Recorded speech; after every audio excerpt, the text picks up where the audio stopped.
on the North American Soccer Network. It's 9 o'clock in the morning here on the Pacific Coast. Michael Orr speaking. Kelly McLean here, as always. Kelly, how you doing? I'm doing okay. I would like to disclose, though, that I have had a broken finger, my mouse clicking finger, for a couple of weeks. I know that was unknown, but I'm finally going to let people know that I have had that going on. But I'm coping, and I'm doing all right. That's interesting. I'd read elsewhere that it was your arm that was broken, so I'm happy to hear that it's only your finger. Some reports got a little exaggerated, but it is just my finger. I understand how that goes. Well, good. Glad you're healthy. Glad you're back. It was actually, it was a nice weekend here in Portland. We are going to talk about the game, but I feel like we should devote at least the first 10 minutes to how nice it was over the weekend. What did you do? Did you have a game of any kind? Yeah, I had a ton of games as well. It was another soccer weekend. Went to my son's game, did a Pacific game, did two Pacific games one day, another Pacific game another day, had an indoor game, watched, the Timbers game. There was all kinds of soccer going on. Nice. That's not bad. The only thing I did was watch the Timbers game. I went to Portland Meadows and put some money on horses for a little while on Sunday afternoon. It was nice. It was a beautiful day. Yeah. Well, obviously everybody knows that the game was over the weekend on Sunday. I want to throw in a quick little note about Timbers history. There's never been a Timbers game on October 8th, which kind of makes sense given that it's only been the last few years, probably the last, I guess dating back to about 2009, that there were playoff games or regular season games that even stretched this far into the fall. So nothing ever on October 8th. However, October 7th has been a bad day for the Timbers recently, and I'm glad we didn't have our show on Monday. Not that we would have, but if it had been the 7th today, Skype would have crashed or Trevor would have passed out or something would have happened because the Timbers in 2010 lost 2-0 at Vancouver in the first leg of the playoffs. The second leg is the one where James Marceline scored at UP. And then, last year was the 3-0 in Seattle, the sort of much maligned, Lavelle Palmer right back, Rodney Wallace left back, Gavin almost in tears in the locker room afterward. So not a good day in Timbers history on October 7th, but hey, there's always tomorrow, and that's today, October 8th. Nothing of note, but hey, we're moving on from those bad times. Timbers with a 2-2 draw, as everybody knows by now, on Sunday early evening in Vancouver. Predictions: I had Nagbe scoring. Of course, I had it right. I mean, I knew that was going to happen. That's why I predicted it. Yeah, exactly. I had Rudy scoring, so I missed out. And Trevor said the Timbers would win, they would concede, Rudy would score, and Portland would have more corners in the first half. So he was right on the Timbers conceding and that they would have more corners in the first half. So gave him a half a point. So he's actually in the lead now with 10 points. And you are right behind with 9.5, and I'm bringing up the rear with 9. We should have discussed this beforehand instead of talking about other stuff that we were talking about. We should have talked about how Trevor doesn't deserve a half point for getting so much wrong with the game from. I think I deserve at least still a share of the lead there, but I do feel good about the Nagbe goal, and I did. I mean, it wasn't just a random. I mean, obviously I didn't know ahead of time, but I did. I mean, that would be kind of nice if I did. I would have just predicted Nagbe goal and a draw. But I did feel like he was going to do something in that game, and I think maybe that's a decent place to start. We've got some things to compare, but just something I was thinking about trying to figure out after the game, kind of who I thought was the best player on the day for the Timbers. And I think you could make a strong case for both Nagbe for sort of his goal and assist and just overall play, and for Ricketts.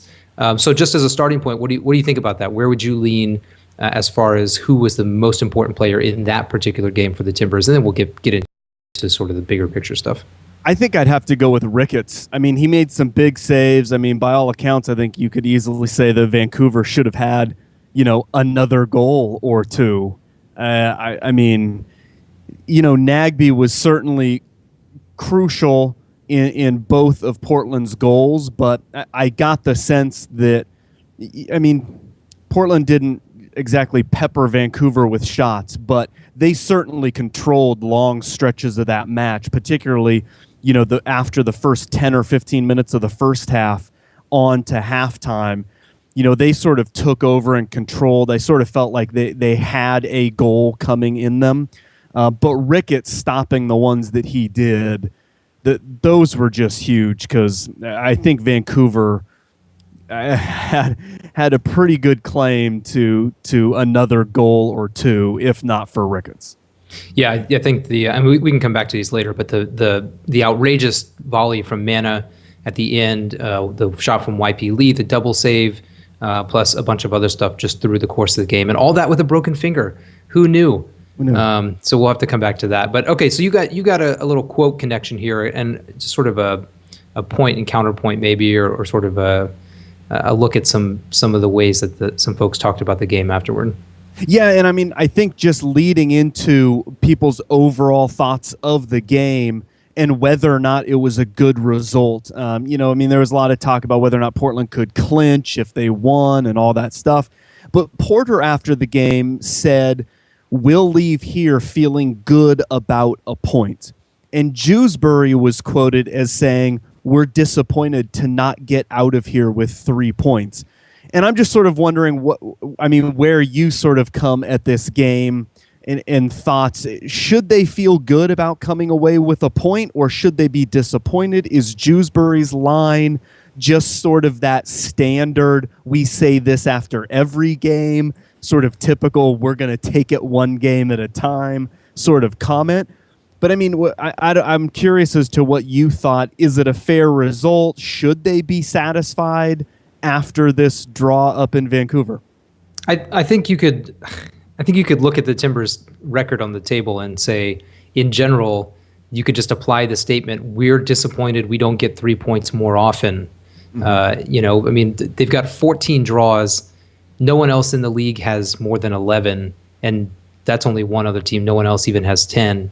There are so many points left out there in this season. And it's not to say the Timbers haven't been good, but they've left tons of points out there. And this is not the first Vancouver game where they were trailing twice. This is a game where they were leading twice. And, we've seen both the last 2 games against Vancouver, the Timbers give up a lead and end with a draw. We've seen them do it in a number of other places. Yeah, there have been some where they came back from deficits, especially in Colorado early on.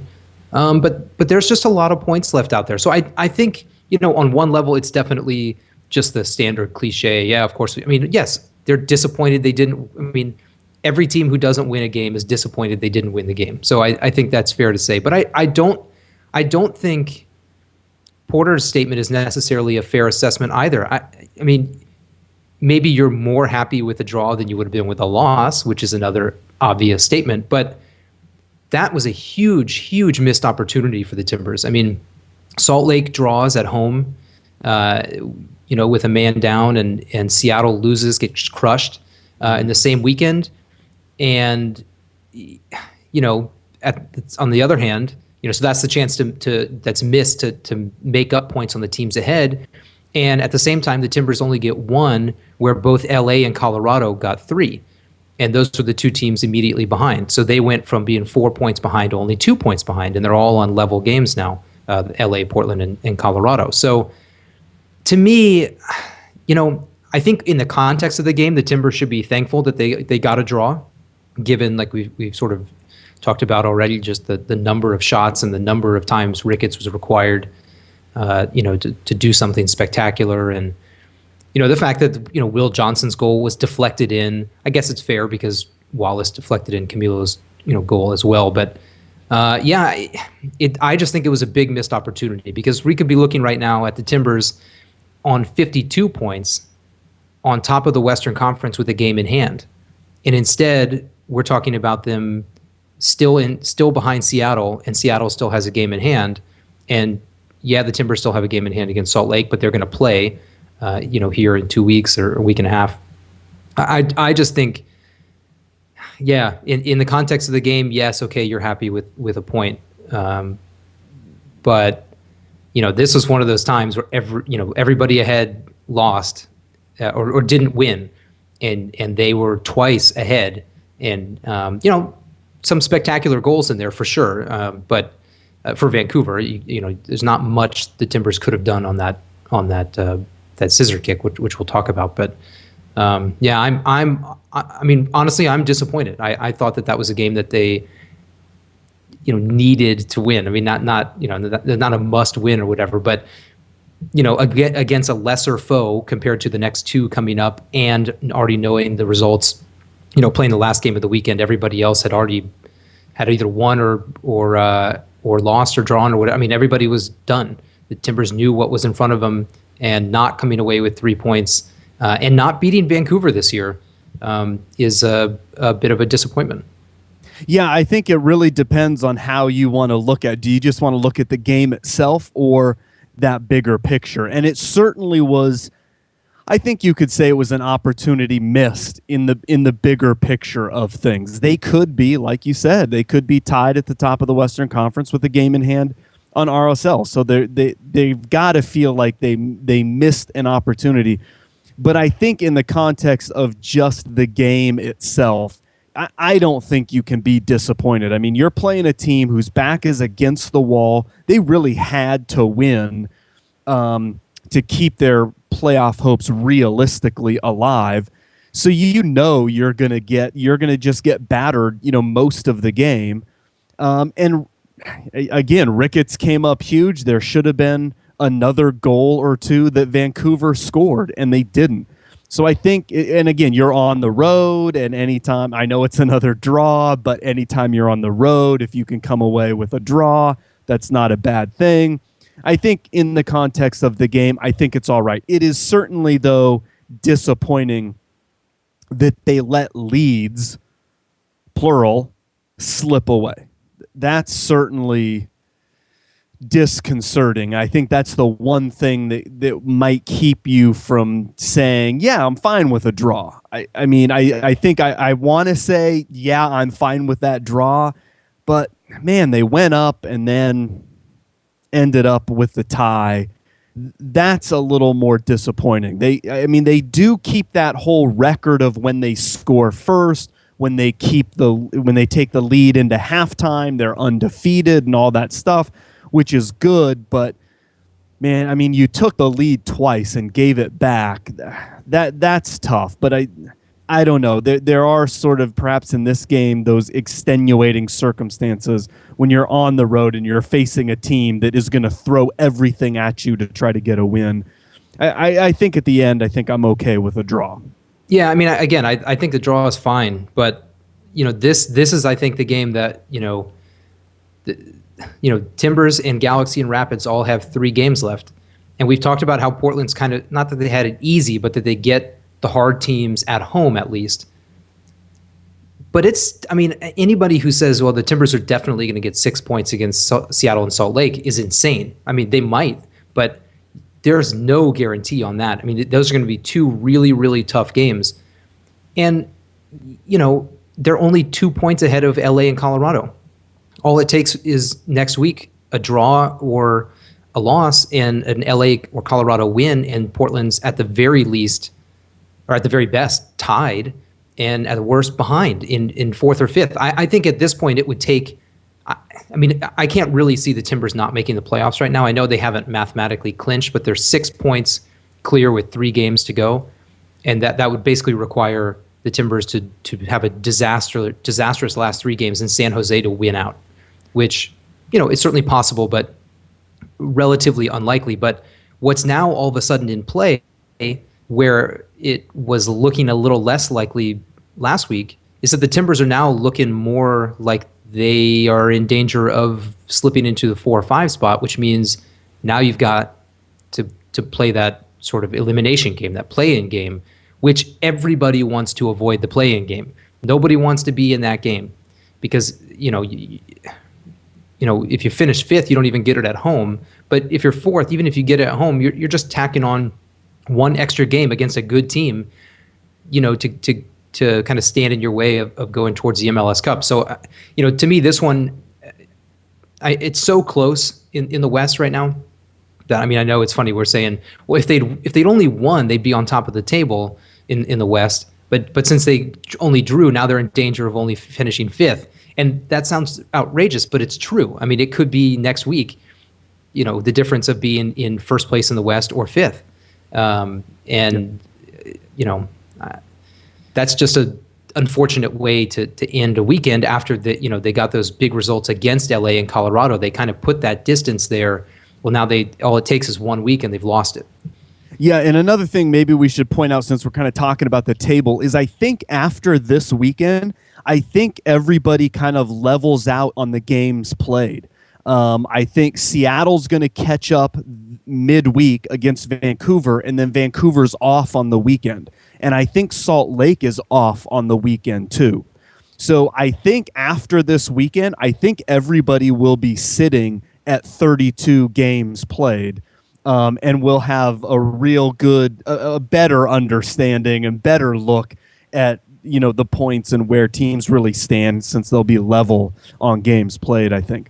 Well, let's talk about some of the specifics then. We've got a number of things to touch on.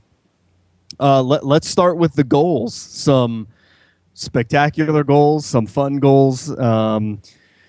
Offset pieces again, coming from Camilo. So I don't know what stood out with you from the goals, especially, Nagbe's Golazo, which it seems like every goal nowadays that ever gets scored is now labeled a Golazo by somebody. Yeah, I mean, it was a really good goal. Was it a Golazo? Did I want to go do cartwheels in the street? Because no. I mean, it was a fantastic strike. It was some pretty poor defending, just not really closing out. I mean, just a simple little slip through ball from Will Johnson, and then, Nagbe just takes a touch, to the outside. I mean, from the outside of his foot, but kind of towards the middle, and then just ripped it into the side net. I mean, it was a fantastic strike, and I think it probably would have been an easy one to look at as a goal of the week. Were it not for the Camilo one later. But I thought that was a terrific strike and just a nice, one of the questions where we probably should have started was with the lineup, and we'll come back to that in a minute. But with Valeri out at the start and for most of the game, I think we probably all assumed that we would see more of Nagbe in the middle of the field, even if he didn't start in the middle of the field. That we spent so much time last week talking about how he was playing wider, and it was just a little bit of a different look. And if you go up on I think you could see it in the game, but if you go on the heat maps, I mean, you can see he spent a lot of time in the middle. And, that's kind of what the Timbers need. If Valeri's not in there, they need kind of by committee, skill and kind of options through the middle. And so I thought that was a perfect example of that. It's not, we don't see that all that often, but just going straight through the middle. I know it came off of a goal kick, I think, and Johnson, played it down, and then it just went straight down the middle of the field, laid it off to Nagbe. So I thought that was a great goal, obviously overshadowed by the scissor kick, which was, that was an absolutely phenomenal goal. Nothing Ricketts really could have done about that. It just, pinged so quickly. I forget now who sent the original cross, but then Lee, hitting his cross back, in towards the goal. The two middle goals, as I mentioned earlier, both of them with taking deflections. I didn't even notice because I was in a bar, so I couldn't hear the announcer, so I didn't even notice on the Will Johnson one until later in the day that it had taken a deflection. It wasn't much of one, but it looks like it was just enough. Mm-hmm. But I believe it was Carlisle Mitchell that hit it, and then Wallace obviously hit, sort of flicking on Camilo's free kick. And but we talked about it on Friday that the Timbers have been really punished by Camilo in MLS, and I meant to look up exactly how many goals he scored against Portland, but it's a significant number of the goals that Vancouver has scored. He's either scored them himself or been the one to send a corner in. That I believe he sent the corner in that Harvey headed in earlier this year, and he's been good all year. Of course, I think he's on 17 goals now, and but he's always been a thorn in the side of the Timbers. And like you said, they were desperate, and when you get a guy like Camilo kind of out of a structure and just let him go crazy and do anything he possibly can to try and score, chances are he's going to score. And guess what? He did in sort of spectacular fashion. So I don't know that you can really fault Ricketts on either of the two goals. And I don't know that really Usted could have done much better on the other two. I mean, one deflected and the other one just an unstoppable, 25-yard blast into the side netting. I mean, that's tough stuff. So, from an aesthetic standpoint, it was a fantastic game. I mean, it was not just that 3-minute period of 3 straight goals, but the whole game there were some nice chances and it was close and it was fun and it was exciting. And we'd all like to see Portland have pulled it out, and all the Vancouver fans wish that they'd gotten one of those late ones. But I think everybody can come away with it from, at the very least, it was an exciting game. And there have been, I know games that are close can be exciting, even if the quality isn't very good. But the last 2 Timbers games have been pretty blah. It's been good that they've won, but the quality's been poor. The weather was bad. The style hasn't been quite as nice, and we kind of explained that away. Hey, you got to do what you got to do to get points this time of year, and I think that's fair. But sometimes it's nice to just see 2 teams play fairly open and just go for it. And like you said, Vancouver needed the points more than Portland, but I was entertained, which I guess I just really haven't been in a couple of weeks. Yeah, exactly. I think most people were entertained, which was fun. In terms of the goals, I think the one thing that I want to hit on, and maybe we can sort of transition a little bit into sort of some of the players in the lineup and whatnot, was that goal, the scissor kick by Camilo. I think that gets started by Maddox out on what is the Timbers' right side and Jewsbury defending. And I think I'm interested about your thoughts on Jewsbury's performance, because I thought this was a game where Jewsbury's speed or lack thereof, or perhaps just the speed of the opponents and some of the guys he had to match up against, really took a toll and an effect. And I think that goal is a good example of Jewsbury just clearly not wanting to get beat off the dribble. And there was all day, I believe it was Maddox, to pick out whatever he wanted to do. And he sent it to the far post, and the ball comes back across into the middle. But I think you can really see Jewsbury simply not wanting to get burned 1v1, which had happened a couple of times. And, going back to last week, Jewsbury got a lot of praise last week. And you and I talked about it, and I think it, not that it was undeserved, but I think some of that praise against LA came simply because of the way they set up and the tactics they employed. As we discussed, I think it could have just as easily had been Jewsbury and Harrington flip-flopping sides against LA, because Harrington likes to get forward more often and leave Jewsbury back. And everybody could have been heaping praise on Harrington for having such a dynamic game. But as it is, it was Jewsbury that we were talking about. And I think it ties into as well, we talked about Nagbe and his heat maps. And against LA, there was this clear plan on the right-hand side. And Nagbe's heat map was an outlier. It was what you never see out of a Nagbe heat map. But if you look at his heat map now against Vancouver, it's back to the normal Nagbe heat map. It's not like he's a right winger. He's all over the place and into the middle. And so there wasn't that setup. There wasn't that tactical decision and adjustments to do something very specific with Nagbe and Jewsbury this time around. And I think we saw Jewsbury with the issue that I think everybody has with Jewsbury at times, is that it's possible, the potential is there for him to get beaten when you just have flat out speed to beat him with. And I think Jewsbury has done really well. I haven't had many problems with Jewsbury at right back all season long. I think he's smart. I think he's got experience. I think he positions himself well. But no matter how well you position yourself and read the game in front of you, if a team wants to, there are going to be times where they're just going to set you up 1v1 with a guy who's twice as fast as you are. And it's going to cause some problems here and there. And I think we saw it a number of times against Vancouver. Yeah, if you look at that video, which I had to double check because I couldn't, it was Maddox who sent the original ball in, but I couldn't remember if it was Maddox or Mana. And I mean, that play builds up, the ball comes in from fairly deep, and Mana just one touches it wide to Maddox. And Jewsbury's kind of sitting there, and I don't even think that he's out of position.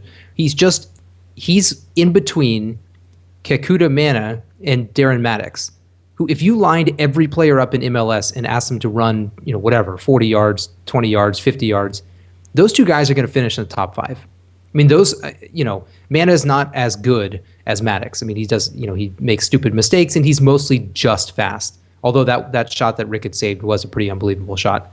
But if you're Jewsbury and you're sitting in between these two guys who, combined in age are barely older than you, you got to be, ready to dig a hole because there's just, there's not anything you can do. I mean, he just, like you said, he can be, and this is where we, the praise usually comes in, and, and it happens this way with older players all the time. And Jack's not old, but he's been around the block.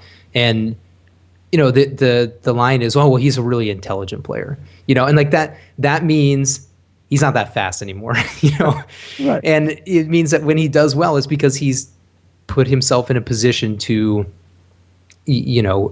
sort of compensate for a lack of quickness or speed. But when you get matched up against those two guys or one of those two guys, in this case it was sort of both, and then it was Maddox who beat him to the end line.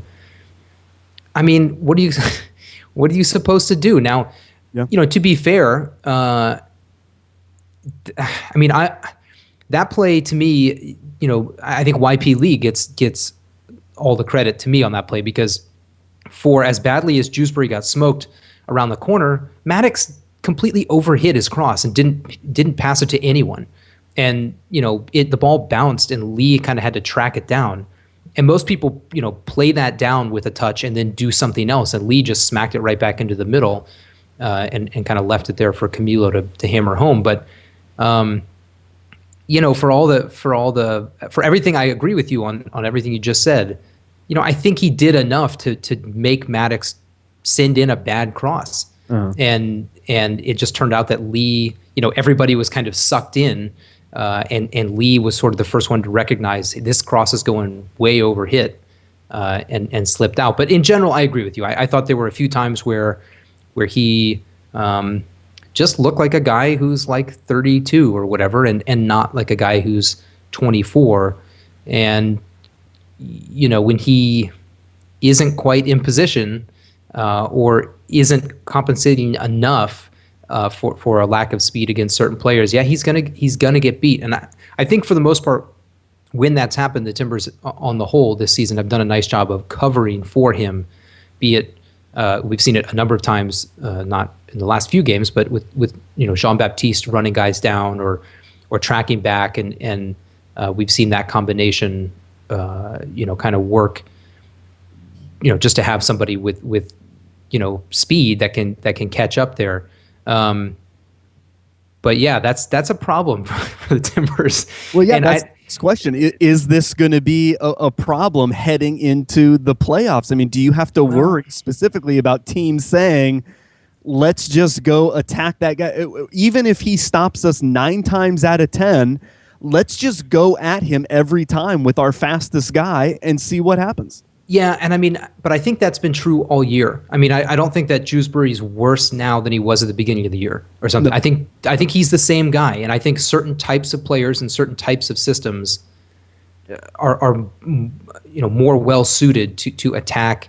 A lot of times, teams, if they have a fast guy as a forward, they've got a kind of a slower, bulkier guy as a partner. Well, Vancouver's got Maddox and Camilo that can play up top and can still have other bodies forward. And, if you're asking for people to cover Camilo, you have to have people to to cover Camilo. Right. I mean he's more dangerous than Maddox. I mean Maddox is faster, but Camilo's I think better, as good as Maddox is. A team like that is a little more rare. I think even if you look at Seattle, who has all kinds of great attacking options, they don't do that exact. I mean they're not threatening the right back or the left back in the same way that Martins and depending on where Johnson's playing, maybe, but or even Dempsey if he's ever healthy or ever scores. Those guys are mostly coming through the middle, kind of occupying traditional forward areas. And when you've got Vancouver's guys, they can sort of spray fast, exciting, electric players all over the width of the back line, and that's just much more difficult for any team to handle. So I think it is a problem for the Timbers because it's been kind of a weak-ish spot all year. But on the other hand, the Timbers have only given up 33 goals all year. So it's not. Teams have kind of known all season they could go after Jewsbury and make the Timbers pay. And if they're trying to do that, well, they're not being that successful. And occasionally we point out when things have been especially bad for Jewsbury, like, for example, he got crushed by Danny Cruz in the Philadelphia game. Well, that game ended 0-0. So, it's definitely an issue to have one very obvious specific place that another team can attack. But we've also seen Porter adapt in certain situations where he's kind of covered that up or left somebody, like you talked about with LA, leaving Nagbe out wide. It's not just for offense. I mean, it's to do things defensively, to occupy offensive players on the wing. Mm-hmm. And so I think, I don't think we should underestimate Porter's ability to make some choices that can, compensate for things. But the balance is, I feel like a lot of times is home and away. I mean, I feel like at home, Porter's more willing to do something that makes more sense offensively, if that makes sense. So I grant that this was an away game, but using Nagbe to go inside, that wasn't for defensive purposes. That wasn't for cover. That was because Valeri was out and the Timbers needed more talented players on the ball in the middle of the field to make things happen. Well, that leaves, one of the central midfielders, Chara or Johnson, and Jewsbury kind of out to dry on the right. So, that was a move that you'd have to explain as something because you're trying to score. You think that offensively helps because it very obviously doesn't help defensively. It's not automatically hurting, but it leaves an opportunity for the other team. Whereas against LA, they did the opposite. So, I mean, I know I'm going completely against my home and away idea, but I think when they get into the playoffs, you need to win your home game. If you get into the home and away series, you've got to win your home game. So I think we'll see Porter go for it a little bit more offensively and be a little more conservative, on the road if they get to that point. But for me, it's a worry for sure. It's probably the most worrisome spot on the field, save injuries / international duty right now. But I don't know that means. Guess what? The Timbers are toast because now everyone's got film on Darren Maddox smoking Jack Jewsbury because not everybody has Darren Maddox. Right. Valeri didn't start, came in, played, 20-ish minutes or so. Did you even notice him on the field? Yeah, a little bit, but he didn't look great. I mean, he didn't look dynamic. Yeah. I'm not sure that I thought he was bad. I just didn't think he had much of a huge impact, which, is kind of his calling card, is being the impact guy on the field, really dictating terms. But I mean, I know we've seen him come in as a sub and do well and even score, at Chivas a couple weeks ago, at halftime and stuff. But I mean, for me, Valeri's a guy who's got to start. If he can start, that's where you want to use him. So I've got to assume he had a setback during the week because why would you leave him out otherwise? I just don't understand. We're saving his legs for the playoffs or something.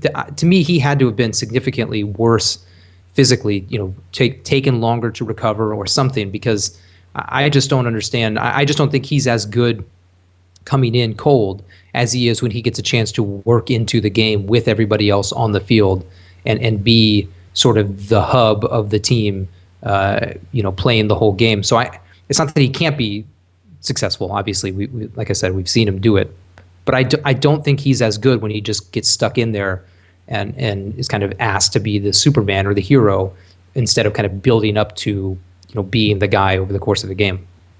Yeah, I was confused by that change for looking at all the different layers.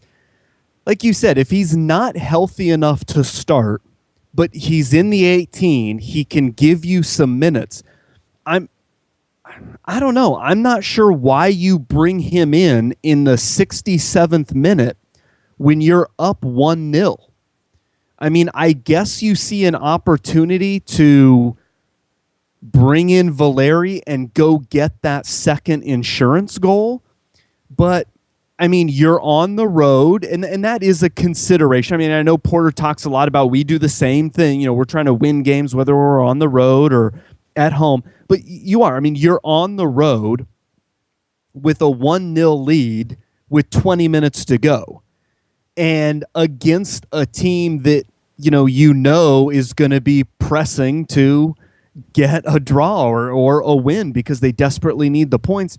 So I guess you can make that argument that this is a time to bring in Valeri because with Vancouver rushing forward, he's the guy who might be able to get you that second goal to give you a 2-goal cushion. But I don't know. I was just surprised, again, when you throw in the injury concerns, if you're not going to start him because he's had a setback or he hasn't come along as much as you would have liked, now you're going to bring him in with 20 minutes to go and you have a lead on the road. And I mean, I don't know. That one surprised me. That move surprised me. I expected, again, based on the way he trained last week, that he was going to start. It was similar to the weeks before that he sat out early in the week and then trained later in the week and then started the games but only played 60 or 70 minutes.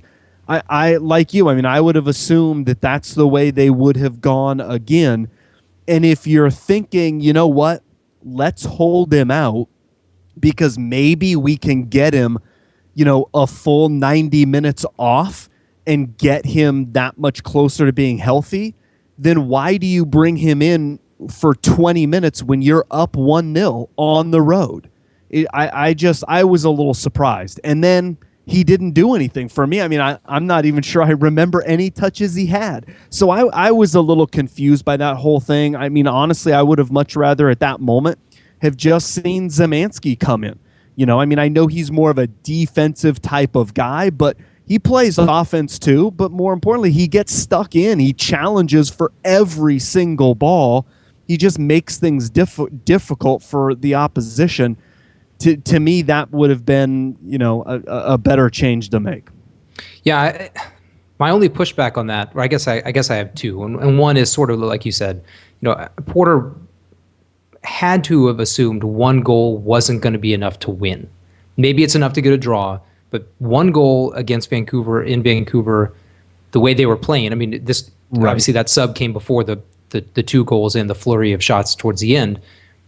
But that's coming. You know what I mean? Like, that at least the flurry is coming at some point, because if they're trailing, and this is sort of the season for them, I mean, they're basically out.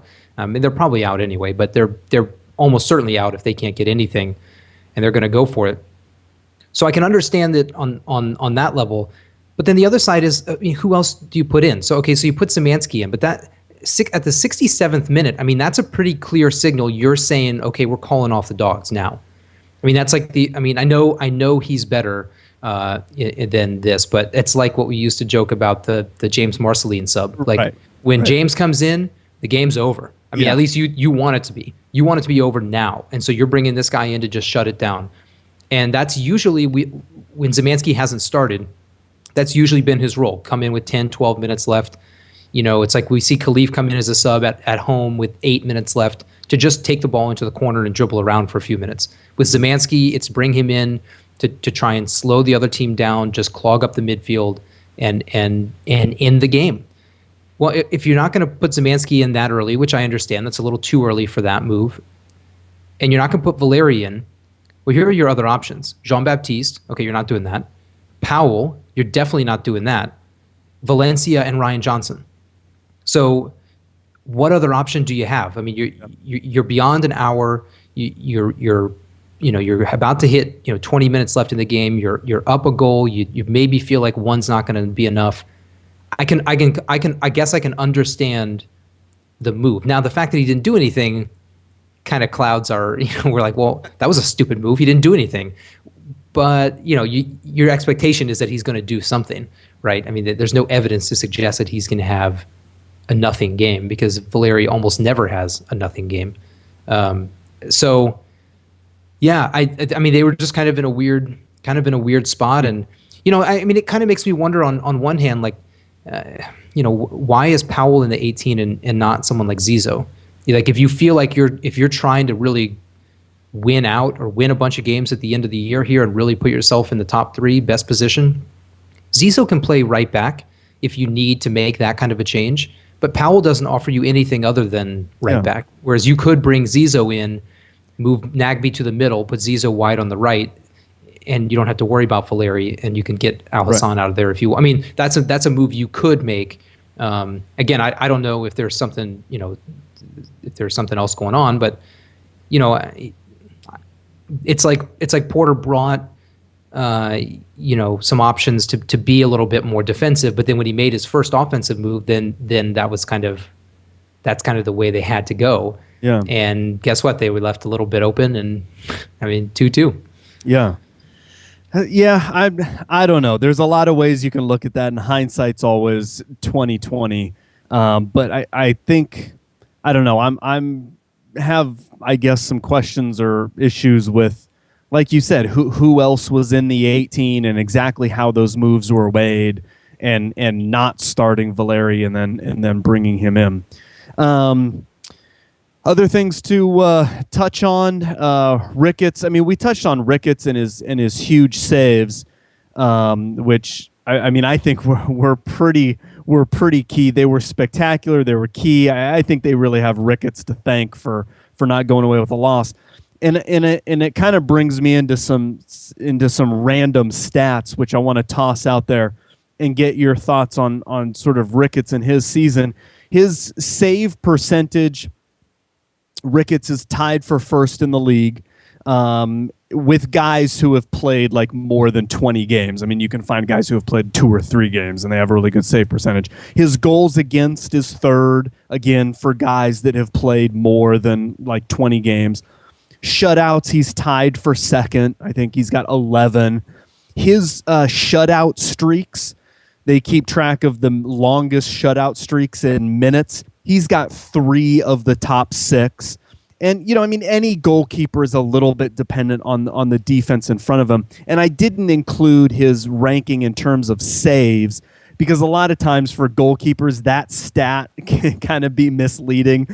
Dan Kennedy leads the league in saves. Well, a lot of times the worst team in the league has the goalkeeper with the most saves, which makes sense. So he's not necessarily like a league leader in saves. But you put all these stats together, and they're really close to what he had back in 2010 when he was the goalkeeper of the year. I don't know. Is Ricketts, at least I would assume, in the conversation? Is he the goalkeeper of the year, you think?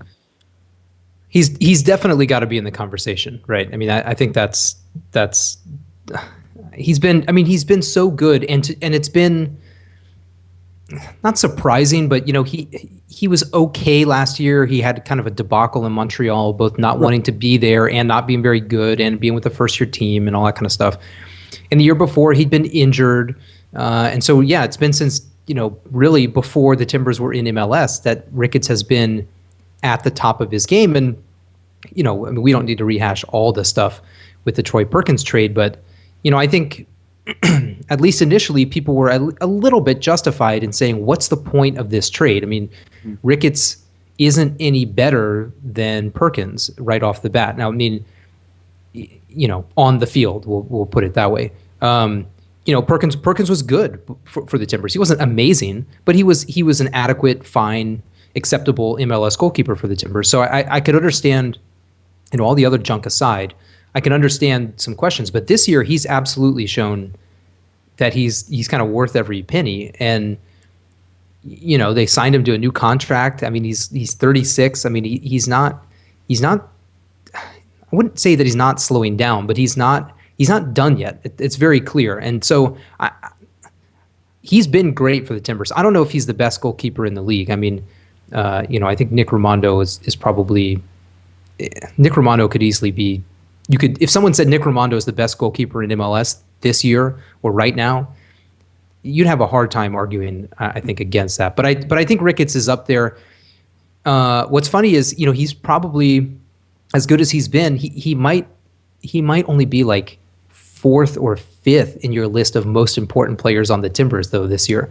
I think if you ask people who's made the biggest difference, right? And part of it is that he was here last year. So, guys with new faces like Will Johnson and Diego Valeri, both deserving just on the merits, are also, they seem more kind of appealing for a sort of a made up award like that.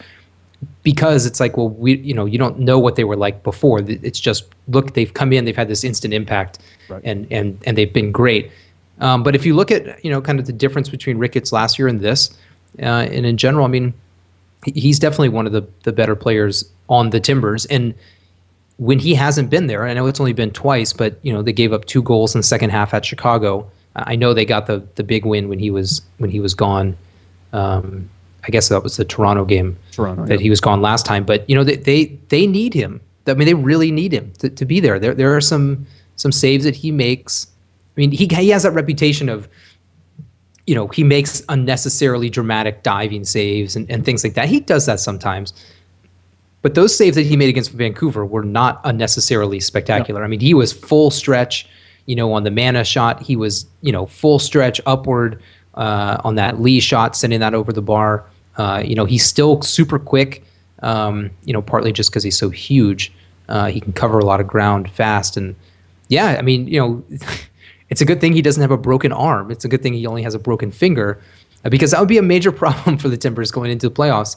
I mean, Kosic is a nice guy and is an acceptable MLS goalkeeper, but he's not Donovan Ricketts. I think, I think over the course of the year, in kind of different spurts or different waves, Ricketts has gotten a lot of praise and a lot of attention.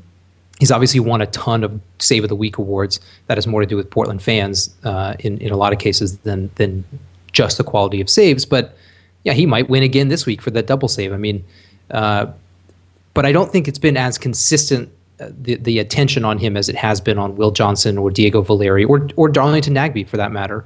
Those guys are getting praise every week, and almost always deservedly so. But occasionally Ricketts does kind of slide under the radar a little bit, and people forget, this team has given up 33 goals in 31 games. I mean, that's spectacular. That's I mean, it's what, third best in the league? It looks like Kansas City's given up 29 and Colorado 32, and Portland's right there next with 33. So, I mean, you're basically talking about as good as it gets. 2 of those goals he wasn't the goalkeeper for. So in his 30 game or 29 games, it's 31. So yeah, he's great. He's great. I mean, it's who would have thought that one of the better stories for the year would be just how damn good Donovan Ricketts is at 36 while traveling for international duty, while having a broken finger. I mean, this is the kind of thing that, if the Timbers make the playoffs and do well, in the big season recaps, we're going to hear all this stuff from Porter and Merritt Paulson about how, he just exemplifies the team because he's playing with broken bones, and it's going to be sort of the stuff of legend or whatever if they really make a nice run. But even still, it's impressive to make some great saves and be on top of it with an actual injury. He was great. He was absolutely fantastic on Sunday. Yeah, and he's been good and he's been consistent. I mean, there's been one or two games where we've sort of taken issue with Ricketts a little bit, but over the course of the season, he's been very consistent, very good. And we haven't seen, like you said, many of the sort of embellishment on, dives to make them seem bigger than they are. And we haven't seen a lot of sort of like those silly mistakes. Now, we have seen a couple of them, but we haven't seen very many. And I've been, and it's funny because over the past couple of months, I've, been interviewed on whatever other show or podcast or whatever. And I've been asked a couple of times, about Ricketts and how he has this tendency to like make a spectacular save and then just drop some simple ball. And really this season, I've had to explain a couple of times that has not been an issue for Ricketts. I mean, there's been, 2 or 3 times when maybe he's done something clumsy or dropped a simple ball, but that has not been an issue. He's been very consistent all season long and very good. It's been funny that he, when he's been bad or clumsy or whatever, it's been really concentrated. It's been a bunch of mistakes all in the same games. So It's like, and those games have been separated. There haven't really been back-to-back games where he was bad or off or whatever. I mean, we could say that the New York game wasn't very good, early first game of the year. And there have been other ones kind of along the way, but they've never been, like you said, they've never really been, he hasn't been consistently bad, even for a stretch of like 3 or 4 games. It's been a bunch of weird stuff in one game, and then it's all good again for a month or two, and then he has one weird off game. And what the Timbers just need to hope for is that he doesn't hit one of those off games, against Seattle coming up, against Salt Lake coming up, in the playoffs coming up, because they can't afford, I mean, as good as the Timbers are at times, they cannot afford to have a bad game from Ricketts at a bad time, because they really rely on him. And like I said, I think that's sort of the underreported story, and it's a tough one to report because it's kind of hard to quantify. You can look at the stats, like you said, and his stats are all great, but then again, the team's second or third in the league in scoring, and I mean they're doing things on their own. But there have been games where they have needed him to be amazing to get draws and occasionally to get wins, and when he's not like that, there's a real risk. So yeah, I think he's been fantastic. Now, he will be staying in Portland. No explanation necessary, so we'll move on from that. However, Elvis Powell and Ryan Johnson are both gone. They are with Jamaica. Jamaica's got 2 World Cup qualifiers coming up.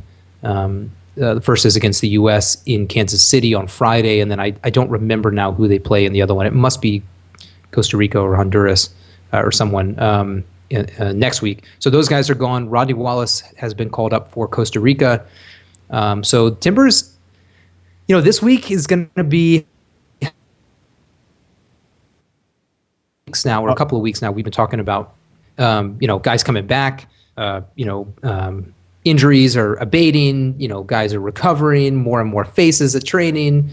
Well, this week, there's no way Valeri or Nagbe are going to be practicing tomorrow. If they are, it's going to be light.